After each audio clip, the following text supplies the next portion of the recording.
শুধু কৃষ্ণ ভগবানকে সিজদা করা যায়, তার মূর্তি জায়েজ। কোথায় লেখা আছে যে কৃষ্ণ ভগবানের মূর্তি জায়েজ? দেখুন স্যার, আমার মতে তিনি আমাদের খোদা। ওয়ালাম ইয়াকুল লাহু কুফুয়ান আহাদ। নারে তাকবীর। ভাই যখন অমুসলিম ভাইরা প্রশ্ন করেন তাদের ভয় পাওয়ানো উচিত নয়। আপনি ভয় পাবেন না ভাই সাহেব।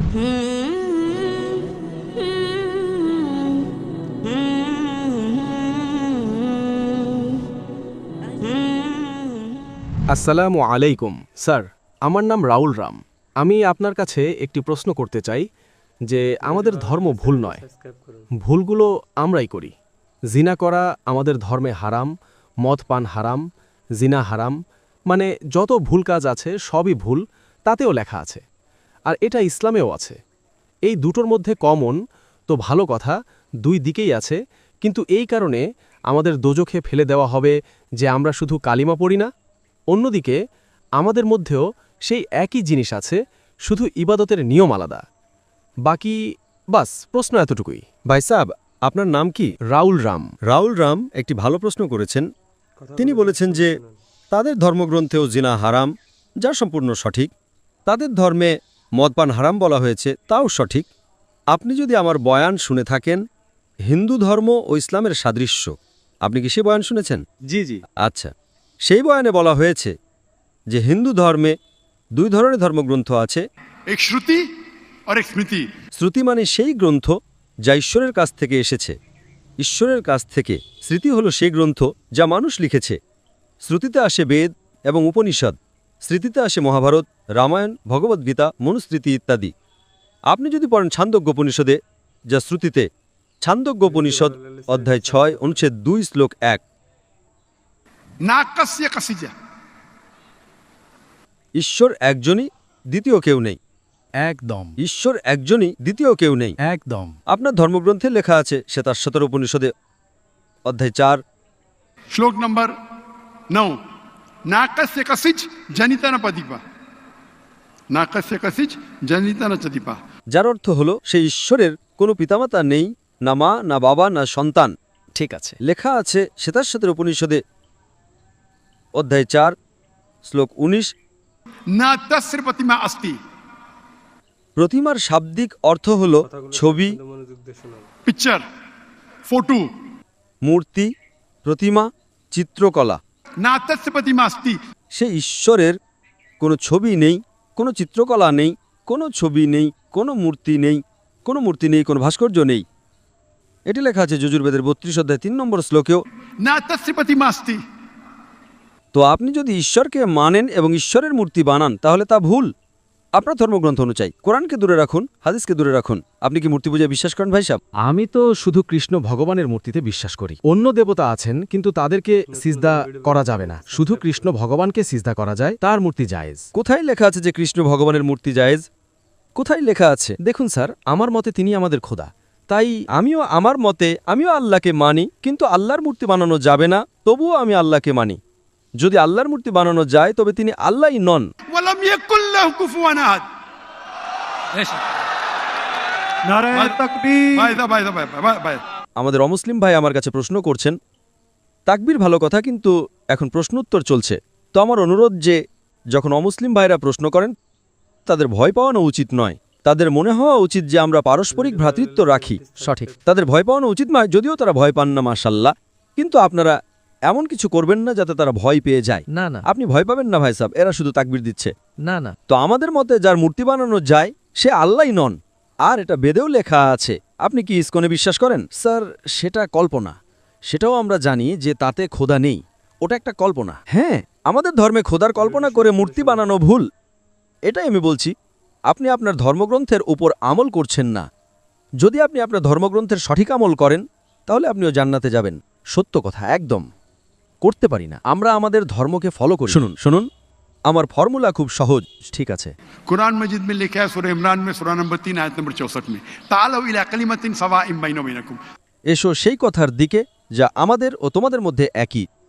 ঠিক আছে, আমরা আজ মানি যা আমাদের ও তোমাদের মধ্যে এক, কমপক্ষে তার ওপর তো আমল করি। আমার ফর্মুলা ইউনিভার্সাল, পুরো ভ্রাতৃত্ব।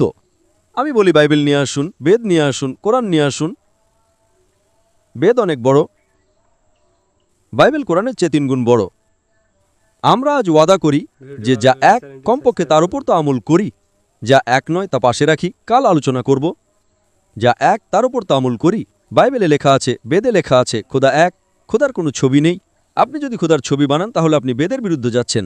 শুধু কৃষ্ণের বানালেও ভুল স্যার, ওটা ভগবদ্গীতায় লেখা আছে। তাই ভগবদ্গীতা স্মৃতি, ভগবদ্গীতা মহাভারতের একটি অংশ, ঠিক না? ঠিক। ভগবদ্গীতা মহাভারতের একটি অংশ, ঠিক। মহাভারত একটি স্মৃতি, স্মৃতি শ্রুতির বিরুদ্ধে যেতে পারে না। যদি স্মৃতি ও শ্রুতির মধ্যে সংঘর্ষ হয় তবে আমরা শ্রুতিকে মানব, স্মৃতিকে নয়। বেদ এবং উপনিষদ সবচেয়ে উপরে, সঠিক। আপনার একজন পিএইচডি শিক্ষক আছেন, তিনি কিছু বলেন, এবং একজন ব্যাচেলার। এখন আপনি পিএইচডিওয়ালা ওস্তাদের কথা মানবেন নাকি ব্যাচেলার ডিগ্রিওয়ালা ওস্তাদের কথা মানবেন? কার কথা মানবেন? কোন ওস্তাদের কথা মানবেন? PhD sir. তো আপনার পিএইচডি হলো বেদ, সঠিক। তাহলে আপনি যদি মূর্তি পূজা ছেড়ে দেন, আপনার ধর্মগ্রন্থে লেখা আছে যে একজন শেষ নবী আসবেন, এবং যদি বেদ পড়েন অথবা পুরাণ, তার মধ্যে অনেক জায়গায় লেখা আছে যে শেষ নবী হলেন মোহাম্মদ সাল্লাল্লাহু সাল্লাম। আপনি যদি কলকি পুরাণ পড়েন, ভবিষ্য পুরাণও আছে কলকি পুরাণ, এবং আপনি আমার বয়ান শুনলে, একটি বয়ান আছে আমার, মোহাম্মদ সাল্লাল্লাহু সাল্লামের উল্লেখ হিন্দু ধর্মগ্রন্থে। সময় কম, তাই শুধু ছোট একটি পয়েন্ট বলবো। আপনি যদি কলকি পুরাণ পড়েন, श्लोक नंबर 5, 7, 11, 15, 17 তাতে লেখা আছে যে একজন অবতার আসবেন, आखिरी अवतार आएंगे जिसके वालिद का नाम है विष्णु यास। বিষ্ণু মানে ঈশ্বর, জি জি। ইয়শ মানে তার বান্দা, তার সেবক। আরবিতে অনুবাদ করলে তা হয় আব্দুল্লাহ। শেষ নবী আসবেন যার পিতার নাম আব্দুল্লাহ, তার মায়ের নাম সুমতি। সুমতি সংস্কৃত মানে শান্তি, শান্তি। আরবিতে বললে আমিনা। মোহাম্মদ সাল্লাল্লাহু আলাইহি ওয়াসাল্লামের মায়ের নাম ছিল আমিনা। তিনি জন্ম নেবেন একটি শান্তির শহরে, মক্কায়। সেই শহরে নেতার গোত্রে জন্ম নেবেন, কুরাইশ গোত্রে। তার 4 জন ঘনিষ্ঠ বন্ধু থাকবেন। কথা হচ্ছে খোলাফায়ে রাশিদিনের। আর মোহাম্মদ সাল্লাল্লাহু আলাইহি ওয়াসাল্লামের উল্লেখ তা অনেক দীর্ঘ, 2 ঘন্টার বয়ান দিতে পারি আমি। ঠিক আছে, তো আপনি যদি আপনার ধর্মগ্রন্থে বিশ্বাস করেন তাহলে আপনাকে মানতে হবে যে শেষ নবী হলেন মোহাম্মদ সাল্লাল্লাহু আলাইহি ওয়াসাল্লাম। আপনি কি মানেন যে শেষ নবী মোহাম্মদ সাল্লাল্লাহু আলাইহি ওয়াসাল্লাম? স্যার, আমি পড়িনি, আমি এখনও সঠিকভাবে পড়িনি, তাই আমি জানি না তাতে কি লেখা আছে। পড়েননি তো ভুল কার, আমার না আপনার? কিন্তু আমাদের এখানে কোটি কোটি লোক আছে যারা আমাদের ধর্মকে ফলো করে না, তাই। হিন্দুস্থানে যখন আমার বয়ান হয় জি, তখন হিন্দুদের ভিড় এখানকার চেয়ে বেশি হয়। দেখেছি। 5 লাখ, 10 লাখ, 25%, 20% অমুসলিম থাকে, 20% হিন্দু থাকে। তো 10 লাখের 20% কত হয়? 2 লাখ। এটা তো 2 লাখের ভিড় নয়, তাই না? কারণ হিন্দুস্থানিরা আমাকে অনেক ভালোবাসে। জি, এবং অমুসলিমরাও ভালোবাসে। এই পলিটিশিয়ানরাই সমস্যা করে, ভোট ব্যাংকের সমস্যা। তারা ভাবে যে আমরা তো হেরে যাব এখন। হিন্দুরা যখন আমার বয়ান শুনে তখন বলে যে 2 ঘন্টায় আমরা যা শিখেছি তা আমরা 40 বছরও জানতাম না। ঠিক আছে। তো আমি আপনাকে এখন প্রমাণ দিলাম, রেফারেন্সের সাথে আপনার ধর্মগ্রন্থের প্রমাণ দিলাম। तो आप अगर सच्चे हिंदू है তাহলে আপনাকে মানতে হবে যে ঈশ্বর একজন, সেই ঈশ্বরের মূর্তি নেই, তার শেষ নবী হলেন মোহাম্মদ সাল্লাল্লাহু আলাইহি ওয়াসাল্লাম। এখন কি আপনি আপনার ধর্মগ্রন্থের উপর আমল করবেন? জি, করব। যে জিনিসটা কমপক্ষে তার উপর তো আমল করুন। যা সংঘর্ষতা পড়ে, আমি এগুলো জানি, আমি বয়ান দিয়েছি। এতে লেখা আছে যে হিন্দু ধর্মগ্রন্থে মদ পান হারাম, কোরআনে লেখা আছে। সঠিক। আপনার ধর্মগ্রন্থে এটাও লেখা আছে যে শুকরের মাংস খাওয়া হারাম। সঠিক। তাহলে আপনার ধর্মগ্রন্থ কোরআনের চেয়েও কঠোর। তাতে লেখা আছে যে যদি আপনি শুকরের মাংস বিক্রি করেন তাহলে পা এবং হাত, উল্টো পা এবং উল্টো হাত কাটতে হবে। এটা কোনো হাদিসে লেখা নেই, কোরআনেও লেখা নেই। আপনার ধর্মগ্রন্থ মনুস্মৃতিতে লেখা আছে যে আপনার উল্টো হাত ও উল্টো পা কাটতে হবে যদি সে শুকরের মাংস বিক্রি করে। সঠিক। তাহলে আপনি যদি সত্যিকারের হিন্দু হন, আপনার ধর্মগ্রন্থ পড়েন।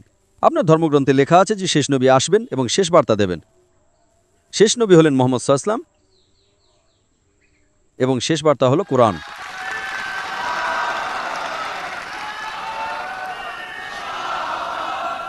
যদি